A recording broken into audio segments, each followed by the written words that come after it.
वही सत्संग है। जिस प्रकार कहा गया है, तात स्वर्ग अपवर्ग सुख और धर ही तुला एक अंग और तूल ताय सकम जो सुख लो सत्संग। भाई सारे संसार की भौतिक सुख साधन एक तल्लू के पलाजे में रख दिए जाएं और जो हमारा सद्गुरु ने साक्षात्कार कराया, परमात्मा दीदार कराया, दर्शन कराया है, उसको एक तराजू के पलड़े पर रखा जाए तो वही सत्संग है। और वो क्या है, सारी भौतिक संसार की भौतिक सुख साधन हल्के पड़ जाएंगे, वो भारी पड़ेगा। मगर जो सत्संग की महिमा को जानते हैं, सत्संग को जीते हैं, ऐसा नहीं सत्संग करना और सत्संग में जीना ये दोनों अलग अलग बातें।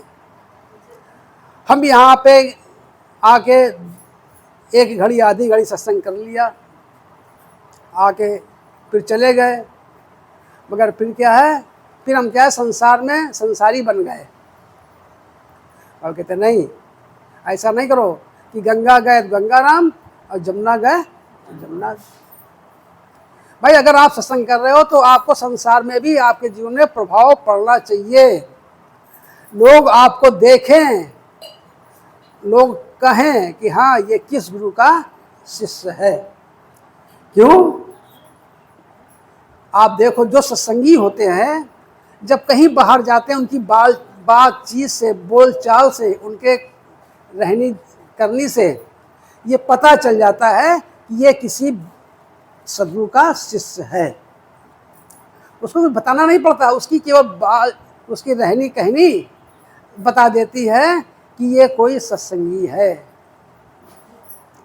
इसी प्रकार हमको भी जब हम संसार में रहें तो हमारा भी जो है प्रभाव पड़ना चाहिए लोगों पे कि भाई ये कोई सत्संगी है, और आपको देखे, आपसे फिर पूछे कि भाई आप किस गुरु के शिष्य हैं।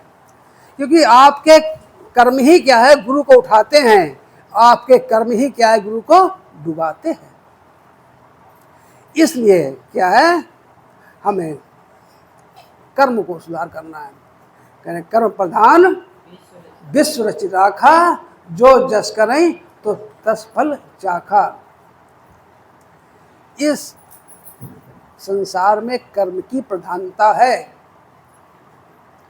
और कर्म भी जो है 3 प्रकार के बताए गए हैं।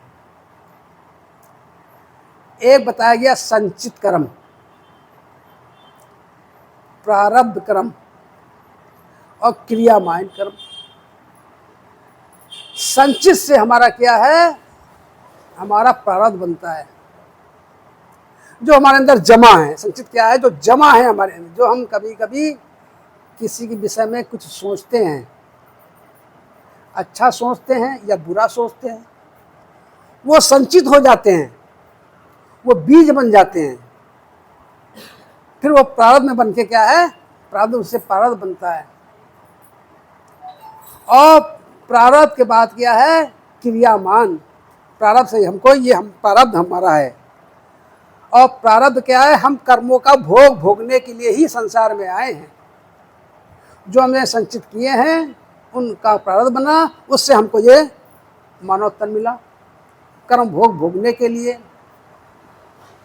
अगर हमने बहुत अच्छे कर्म किए होते तो हम देवता बन गए होते, बहुत खराब कर्म किए होते तो नरकों में भोग रहे होते। मगर हमने क्या, मिश्रित कर्म किए, मतलब अच्छे भी किए और बुरे भी, किसी का भला भी किया और किसी का बुरा भी किया। तो इसलिए क्या है, ये मानव तन मिला। इसीलिए इसमें क्या है, मानव तन में क्या है, आपकी जीवन में सुख भी आता है और दुख भी आता है। अच्छे का सुख मिलता है, बुरे का दुख मिलता है। और जो ये क्रियामान चल रहा है, इसको कहते हैं, जो चल रहा है इसको कहते हैं क्रियामान। और इसी को हमको क्या है, सुंदर बनाना है। जो चल रहा है इसी को सुंदर बनाना है। और सद्गुरु क्या करते हैं, प्रारब्ध में छेड़छाड़ नहीं करते हैं, उसमें कुछ नहीं कर सकते हैं, उसमें किसी का बस है ही नहीं, कुछ नहीं कर सकता आदमी, उसको तो आपको क्या है, भोगना ही पड़ेगा। मगर ये संचित क्या है, इसको सुंदर बनाना है, और ये हमारा अगर सुंदर बन गया तो हमारा फिर क्या है, आगे का प्रारब्ध अच्छा बनेगा।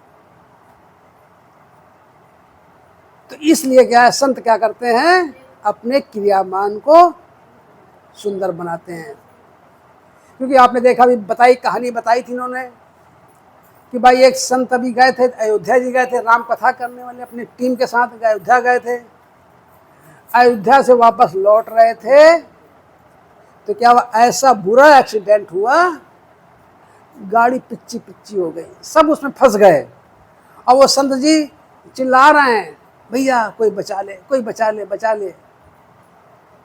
मगर किसी के बस में भी नहीं था निकालना। गाड़ी काटी गई, तब बाहर आए, मगर तब तक बहुत देर हो चुकी थी, सबका शरीर शांत। तो क्या कहते हैं, संत को भी अपने कर्म का भोग भोगना पड़ता है, संत भी नहीं बचते। आपने देखा, एक बड़े अपने संत थे कृपालु जी महाराज, उनके अंदर बड़ा ज्ञान था, और रामायण की चौपाई, गीता के कौन से श्लोक किस उसमें लिखे हैं, उनको एक एक कंठास थे, और बिना बोले बताते थे, इस प्रश्न में, इस श्लोक में, ये संख्या में ये वर्णन है, इसका यहाँ बताया गया है। मगर उनकी गति भी किया हुई साहब, बाथरूम में फिसले और फिसल के उनका जो है शरीर शांत हो गया। तो इसलिए क्या है, पहले तो प्रारब्ध रचा और पाछे रचा शरीर, और तुलसी की तू चिंता करे, भजले तू रघुवीर। इसलिए जो है संत बार बार समझाते हैं भाई कि ये संसार है, यहाँ पे क्या है, बनी के नाम पे लाखों निसार होते हैं, और बनी बिगड़ती है तो दुश्मन हजार होते हैं। सुर नर मुनि सबकी यह रीति, और स्वार्थ लाग करें सब प्रीति। भाई यहाँ पे पास का आपके पास अगर बड़ा दिन आपके अच्छे चल रहे हैं, आज के पास धन दौलत है, सुख सुविधाएं हैं, तो आपके पास तमाम आपकी जय जय करने वाले मिल जाएंगे, आपके पिछले गुरु बने रहेंगे। क्यों भैया, जिस प्रकार नहीं है, जिस प्रकार कोई धनी व्यक्ति है, उसके पास कोई अगर पहुंच जाए और उसका धक्का भी खाता रहे, उसकी गाली भी सुनता रहे, कुछ सुनाता रहे, सुनता रहे, तो क्या हुआ, बड़ा बहुत बड़ा धनी नहीं तो छोटा मोटा धनवान तो बना ही देगा वो। इसी प्रकार अगर हम सदगुरु के शरण में आते रहें और सदगुरु की बातों को, विचारों को सुनते रहें, कभी कभी गुरु के विचार कड़वे भी होते हैं, कभी मीठे भी होते हैं। तो ऐसा है, मीठा मीठा, गप गप, कड़वा कड़वा, थू थू। जब अच्छा है तो बड़ा अच्छा है, जब कड़वा है, भाई डॉक्टर जो है, आप डॉक्टर के पास जाओ तो डॉक्टर आपकी नब्ज देखता है, आला लगाता है, थर्मामीटर लगाता है, सब देखता है आपको, और देखने के बाद जैसी औषधि उसको देनी है, अगर दवा से ठीक हो सकते हैं तो दवा से दे के ठीक कर देगा, अगर दवा से नहीं ठीक हो सकते हैं तो ऑपरेशन भी करना पड़ता है उसको, तो ऑपरेशन भी करता है। मगर अब व्यक्ति ये सोच ले कि नहीं, हम भैया ऑपरेशन तो नहीं कराएंगे, तो भैया नहीं कराओगे तो बीमारी झेलते रहो, कुड़ते रहो, रोते रहो। अगर तुम्हें बीमारी से बचना है तो ऑपरेशन कराना होगा, तभी व्याधियों से बच पाओगे। इसी प्रकार सदगुरु भी क्या करते हैं, कभी कभी तो देखते हैं, कभी कभी बाबा जी तो कौतुक कर दिया करते थे कि भाई देखा तो चले जाया करते थे यहाँ से, तो यहाँ भक्त लोग उनको मनाए जाया करते थे, बाबा जी क्या दिक्कत है। हम जुड़े नहीं थे, सब जुड़ी थी। तो बाबा जी चले गए यहाँ से कौतुक करके। इनका फ़ोन आया कि ड्यूटी से आप आ रहे हो, तो उधर से बाबा जी क्या होते हुए आना, जरा थोड़ा घूम लेना चक्कर, आप इधर से आते हुए फिर रोड से होते हुए तो संगीत भी हो लेना। उन्हें क्या है कि बाबा जी नहीं आ रहे हैं, जब सबने कहा था, यहाँ लोग इनसे कहा था कि भाई साहब आते हैं तो उनसे पता कराओ।